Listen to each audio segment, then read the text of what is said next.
Hey guys, this is from all the small group pastors to you. Thanks for watching Chris's Corner.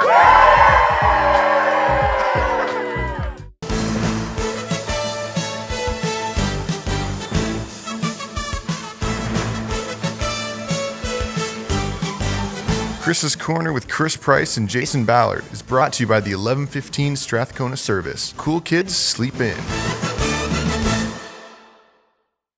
Happy New Year.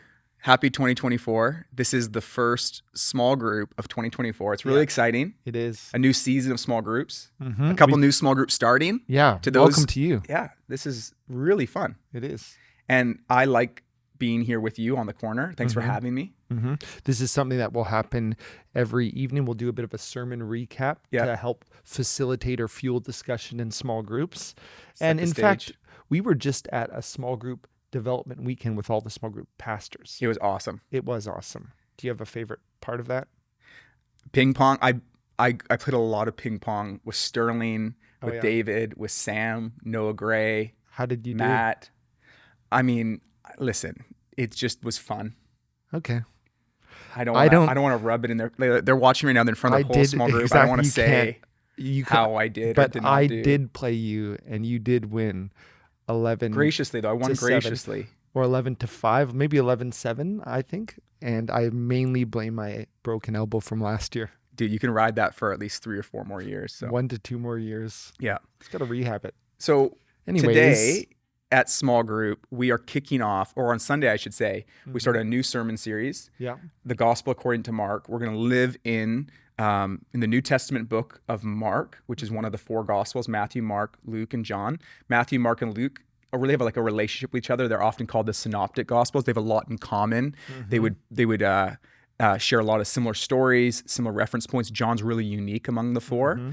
And we can define this term gospel a bit more, but it speaks to this idea of good news about Jesus. And so I'm just excited that as a church, we get to spend all of this time leaning in. And maybe the first question just to kick us off is, why invest this amount of time in the Gospel of Mark?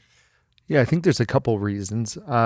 One, I think there's the significance of Jesus, even just throughout history. Until recently in the West, we dated all of history by the birth of Jesus. More songs have been sung about, more paintings have been painted of, more books have been written on Jesus than any other historical I even remember in figure. my undergrad, I did English Lit as part of my undergrad at SFU. And it was like super common for people, not for a devotional purpose at all, to read the New Testament because it was so often quoted. It's such an essential part of the intertextuality of like the last hundreds of understand years. Shakespeare without it. Yeah. And so, there's that aspect to it. And the Gospels are these reliable historical accounts of Jesus's ministry. And so it would make sense to spend time reading them, learning them, discussing them together. I think the second reason is because as followers of Jesus throughout church history, we've turned to the Gospels to understand what it looks like to follow Jesus. Yeah. We all follow somebody or something, but to be a Christian is to be a follower of Jesus or a disciple of Jesus. The idea is almost apprenticing under Jesus and reorientating our entire life around him. And I remember years ago there was like I wouldn't call it a movement. That's generous. Well, when I was in high school, it was pretty common. You remember WWJD the bracelets? Do you remember the other ones? No. There was one, because it got so popular that all these other ones came out. There was Frog, Fully Rely on God. Oh, yeah. And there was a third one, but I can't remember right now. Oh, someone in small group might Pray remember. until something happens. Push. Pray until But something they're all happens. secondary. The main one was WWJD, which meant what would Jesus do? And I found as a high school student, it very meaningful for me. Yeah, tell us Like why that it wasn't cynical for me, like now looking back, but like when it came to issues like dating and stuff, didn't help me a ton because there's not a lot in the Gospels about Jesus' dating life.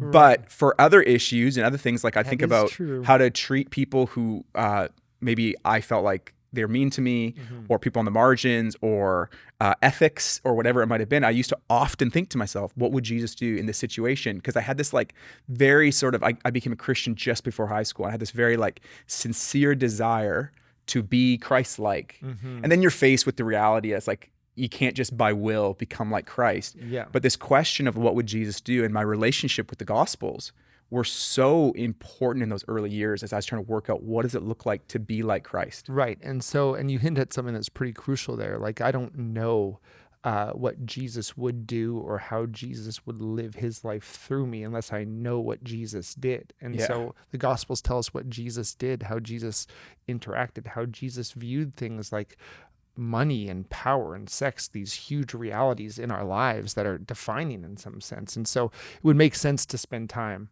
as followers of Jesus in the life of Jesus. And then the third thing, and this is harder to describe, especially if you're new to faith or new to Christianity, new to these conversations. But there is this reality in which when we spend time in the Gospels prayerfully, slowly reading them, inviting God to speak to us through them, it's like this, we encounter like the living Christ through his word in a way that is actually transformative. I mean, you're drinking tea. It's almost like when you put the tea bag in the hot water. Shout out Bengal And Spice. And it just, the flavor starts to permeate the water and almost the water's transfigured. Wow. That's a good word. Yeah. I don't know what it means, but it sounds great. You know what it means. Yeah. You're Okay. just being like humble. Yeah. So, you steep in the scriptures, you steep in the New Testament. It starts to change you and transform you from the inside out. Yeah. And like the flavor of your life is different. Yeah. To take the metaphor a little too far. Yeah. So I those like are like it. 3 things. I love it. And one of the things you did on Sunday that I thought was really helpful is you took a bit of extra time on that first verse. Oh yeah. And I think what would be really helpful for all of us is like whether you mark up your Bible or not, there's a few words worth circling and maybe like drawing an arrow and unpacking a little bit. And the word, I'll read it from the NIV. Verse 1 says, the beginning of the good news about Jesus the Messiah, the Son of God. And those you highlight the word beginning, good news, and Jesus the Messiah or Jesus Christ. Yeah. Can you just speak to those? Yeah, I kind of imagine the start of Mark's gospel, like the start of Star Wars, where there's like this scene of like the yellow letters scrolling up and the music playing because it kind of orientates you into the story. And that's what Mark is doing with the intentional language. Like the word beginning, all the Jewish readers would remember, beginning, Genesis 1. In the beginning, God let me created go the there. heavens and the earth. And so that's a very significant phrase to use. And what Mark wants to convey is that this is a continuation of the story that God started with creation and in the Old Testament. And he's saying there's a new beginning that's coming through Jesus Christ. The word gospel, we hear it as a religious word. In the first century, it wasn't a religious word. It was more like a political word. They'd heard many gospels.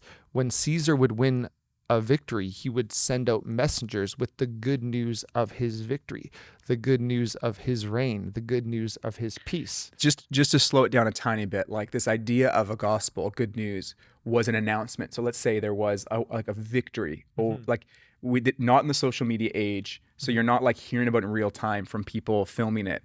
They literally would send out messengers to declare the good news of the victory, or a new king is installed, and they would send out messengers to all the towns and villages to just hear this announcement. And what's so compelling is Mark is going, before the gospel is like good tips or good advice or even like good ethics, which it has all of those things. It's first and foremost an announcement. And I think that we need to be wrestling with this idea.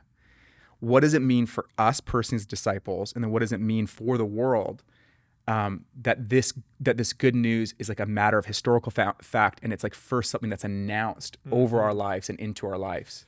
Yeah, and it's the good news of a different kind of king and a different kind of rule, a different kind of kingdom. Yeah. And Mark's going to flesh out what that looks like in his gospel in a very cool way. And it's the gospel of Jesus Christ. Jesus means God saves. Christ, the anointed one, it means the king, the promised king has come. Again, a different type of king. But then what Mark does is he quotes some Old Testament prophecies or promises about this coming king. Yeah. And what's really interesting is in the promises, it talks about the Lord, and that's the word Yahweh for God. And here Mark applies it to Jesus. So he's saying this is not just another type of human king or a prophet. He is those things, but he's also more than those things. This is God writing himself into his story or into history to change the outcome of the people he's created. And so it's good news of Jesus coming, entering into history. And then we're introduced to John the Baptizer. Yeah, and there's probably a number of reasons why John's introduced, and we'll get to spend more time even looking at even John next week, next week.